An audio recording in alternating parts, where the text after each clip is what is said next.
बड़ी लिस्ट है जिसमें करीब 250 बीघा दिल्ली के अंदर केंद्र सरकार और उसकी एजेंसियों के पास है। अगर आपकी नीयत अच्छी है तो वो जगह वक्फ बोर्ड को वापस कर दीजिए ना आप। वो जगह पहले वक्फ बोर्ड को वापस कर दीजिए। अगर वक्फ बोर्ड को वापस नहीं करते, उसका आज का सर्किल रेट के हिसाब से किराया दे दीजिए। अपने आप से शुरू कीजिए ना काम। जो आपके पास हमारी जगहें हैं, उन वक्फ बोर्ड को बुलाइए और कहिए कि भाई ये आपकी जगहें हैं, ये हम वापस कर रहे हैं, इसका किराया दे रहे हैं, और फिर आगे उसके सुधार की बात कीजिए। किरण रिजिजू जी ने इसको पार्लियामेंट में खड़े होकर कहा कि 1995 में जो संशोधन हुआ था उसमें वक्फ बोर्ड को असीमित शक्तियां दे दी गई, हम उनको सीमित करने का काम कर रहे हैं। असीमित शक्तियां क्या थी? उन्होंने कहा कि साहब वक्फ बोर्ड जिस प्रॉपर्टी पर हाथ रख देता है वो प्रॉपर्टी वक्फ बोर्ड की हो जाती है।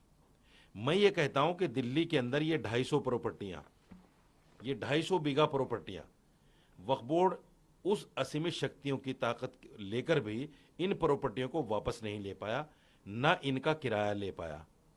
जब अपनी प्रॉपर्टी को वक्फ बोर्ड वापस नहीं ले पा रहा है तो आप मुझे बताइए दूसरी प्रॉपर्टी पर हाथ रखकर वो कैसे कह सकता है कि ये प्रॉपर्टी मेरी है? ये सिर्फ भ्रांति फैलाना चाहते हैं। और ये एक और नया शोशा इन्होंने निकाला था। देखिए, मैं पीछे से आता हूं। बाबरी मस्जिद के लिए इन्होंने कहा कि राम मंदिर तोड़कर मस्जिद बनाई गई थी 500 साल पहले। एक झूठ फैलाया, सुप्रीम कोर्ट ने उसको मना कर दिया। एक झूठ वक्फ बोर्ड को लेकर यह फैला रहे कि 1500 साल पहले जो गांव बना हुआ है उस पर वक्फ बोर्ड दावा कर रहा है। 1500 साल पहले तो वक्फ बोर्ड था ही नहीं।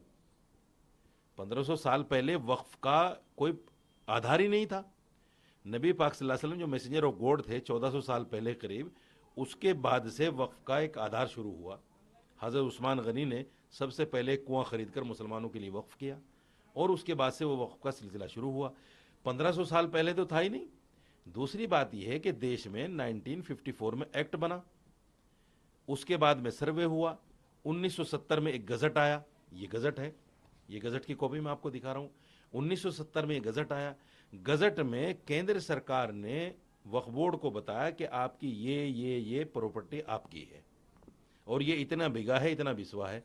सरकार ने जो प्रॉपर्टी बताई वक्फ बोर्ड उसी पर काम कर रहा है सिर्फ, और उसमें से भी सरकारों ने हथियाली जगाए। और ये लोग कहते हैं कि वक्फ बोर्ड जिस पे हाथ रख देता है वो हो जाता है। और 1500 साल पहला गांव और मंदिर को बुनियाद बना दिया झूठ बोल के कि साहब इन्होंने उसको जो है अपना बना। हम ये कहते हैं कि वो गांव भी तुम्हारा, वो मंदिर भी तुम्हारा, 1400 साल पहले जो प्रॉपर्टी थी वो भी तुम्हारी, 1200 साल पहले थे वो भी, 1000 साल पहले थी वो भी, 500 200 साल पहले थी वो भी। 1954 के बाद में 70 में जो गजट में हमारी प्रॉपर्टी है, सिर्फ वो प्रॉपर्टी हमें दे दो, बाकी सारी प्रॉपर्टी आपकी। देखिए, ये लोग कहते हैं सबका साथ, सबका विकास, सबका विश्वास। इससे घटिया क्या राजनीति हो सकती है कि नमाज जैसी इबादत के लिए जो 1937 से वक्त मिलता आया था 2 घंटे के लिए, आज उसको बंद करने की बात कर रहे हैं।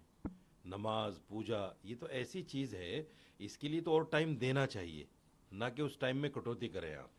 आप सैटरडे संडे 2 दिन की छुट्टी करते हैं विधानसभा की, क्यों करते हैं? मत कीजिए। आप सैटरडे संडे भी काम कीजिए ना। अगर आपको ये 2 घंटे छुट्टी ज़्यादा लग रही है कि भाई ये छुट्टी होगी तो हर्ज होगा, नुकसान होगा, तो 2 दिन की छुट्टी बंद कर दीजिए, लेकिन ये 2 घंटे का समय तो रखिए ना। हेमंत बिस्वा शर्मा कभी बात करते हैं डेमोग्राफी की, कभी बात करते हैं पॉपुलेशन की, कभी बात करते हैं यूसीसी की, कभी बात करते हैं CAA की, कभी बात करते हैं मुसलमानों को डिटेंशन सेंटर में भेजने की। इनको इस्लामों और मुसलमानों फोबिया हो गया है। ये हमेशा वही बात करते हैं जो मुसलमान को हिट करेगी, वही राजनीति ये करते हैं। क्योंकि इनके जो आका बैठे हुए हैं केंद्र में, नरेंद्र मोदी जी, उनकी फिलोसफी यही है कि ऐसी राजनीति करो जो हमेशा मुसलमान को हिट करे। पिछले 10 साल में बीजेपी सरकार ने सिवाय मुसलमानों को हिट करने के या उनके खिलाफ बिल लाने के, कानून लाने के, कुछ किया ही नहीं। हिंदू जो इनको भर भर के वोट दे रहा है और अपनी पार्टी समझ रहा है, हिंदुत्व की पार्टी समझ रहा है, उसके लिए एक भी बिल नहीं लेकर आए। 2 करोड़ नौकरियों का वादा किया था, वो नौकरियां नहीं दी। काला धन वापस लाने की बात थी, वो नहीं हुआ। 1,50,000 करोड़ रुपया माफ कर दिया अडानी अंबानी का, और किसानों का कर्जा चुका। महंगाई चरम सीमा पे है, रोजगार लोगों के पास है नहीं। ये सारी चीजों पर इनको बात नहीं करनी, सिर्फ बात करनी है मुसलमान पर, इस्लाम पर।